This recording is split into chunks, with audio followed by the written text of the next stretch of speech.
days that followed, Barbara did her best to acquire a genuine interest in people, for she found that smiles are effective only when they're genuine. She carefully practiced the first basic rule in meeting the public, remembering and using names. Oh, yes, Mr. Borden. I'm sure that Mr. Thompson will be glad to see you. Of course, Mr. Farnsworth. I'm sorry, Mr. Pratt. She formed the habit of tactfully getting the name and business of every visitor and of introducing him in a pleasant, gracious manner. Mr. Thompson, this is Mr. Markham of Allied Manufacturing Company. How do you do? She learned to anticipate Mr. Thompson's needs and have ready for him material he might require during an interview. When it became necessary to interrupt an interview with information from Mr. Thompson, Barbara wrote out the message. It wasn't all easy. She made some mistakes, of course.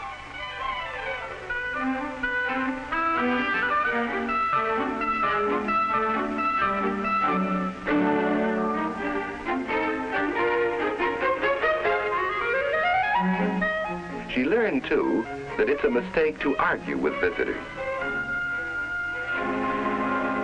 You have an appointment at 10:30. Mr. Thompson should be with you in just a few minutes. Would you mind waiting over there? As different kinds of situations came up, Barbara discovered the proper way to handle them. One of these was the inquisitive caller. Oh, I suppose you girls managed to keep busy. Yes, there's always enough work to do. There's a rumor that the firm closed a big deal with Marshall & Company. Is that so? Yes, a 5-year contract. Know anything about it?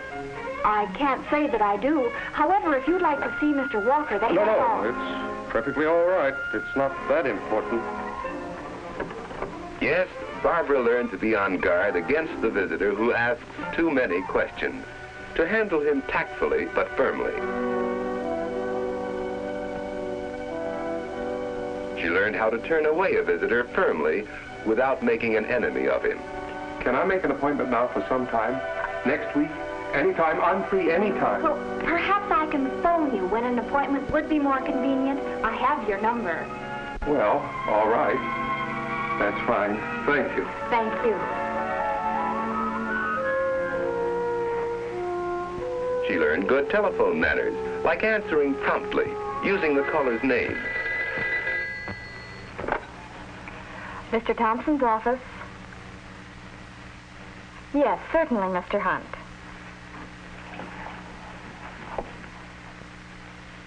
And getting the message right. She got into the habit of keeping a waiting visitor informed so that he'd know he wasn't forgotten. Mr. Thompson will see you very soon, Mr. Greenleaf. Oh, thank you. And of course, she became more conscious than ever of the importance of neat, simple clothing in the office. Above all, what Barbara acquired in the days that followed was a real understanding and liking of people. She found that smiles are contagious, that courtesy begets courtesy. And because of her changed attitude, the duties which had once been a nightmare for her became instead the pleasant and exciting experience of meeting the public.